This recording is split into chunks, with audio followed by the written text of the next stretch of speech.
Before you scroll, listen to this. 90% of people will never hear what I'm about to say because they talk too much.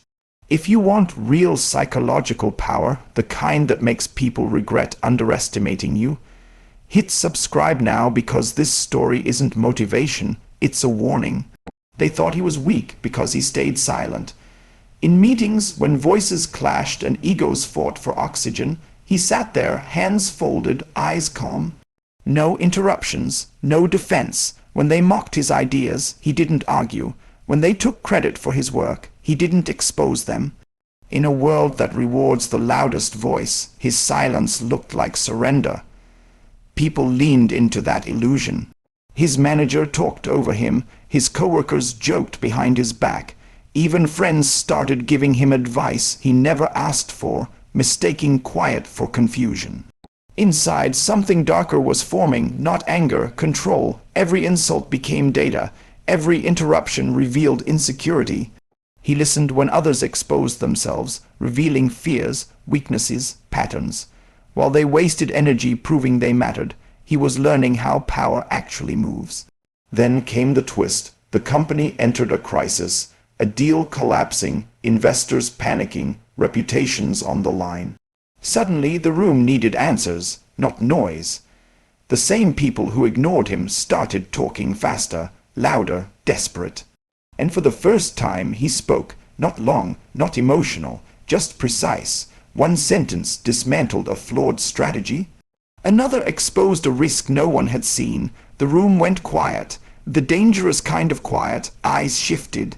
Postures changed. Authority rearranged itself in real time. His manager tried to regain control, interrupting him again, but this time the interruptions sounded weak. He didn't raise his voice. He didn't explain himself twice. He stopped speaking, and that silence did more damage than shouting ever could. It forced everyone to sit with the truth he had dropped. You could feel it, respect being recalculated. After that day, everything changed, but not loudly.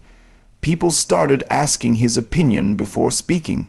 His emails got immediate replies. His presence alone slowed conversations.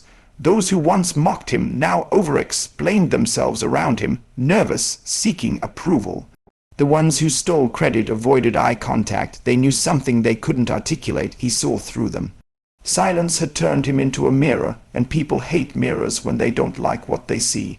The most painful twist came when someone finally asked him why he never defended himself before. He answered honestly. He said he was never silent because he was weak. He was silent because he was watching. Because arguing with insecure people only feeds them. Because reacting gives control away. Because the loudest person in the room is usually the most afraid. Here's the moral, and don't miss it. Silence is not absence, it is pressure. When you stay silent, you let others reveal their true nature. You learn who respects you without force, and who only listens when you shout. Silence is a psychological weapon, but only if it's intentional. If you use it to hide, it will destroy you. If you use it to observe, to sharpen your timing, to speak only when your words can't be ignored, it will change everything. The world trains you to react instantly, to explain yourself, to fight every battle out loud, but real power doesn't rush. Real power waits, and when it finally speaks, it doesn't need to repeat itself.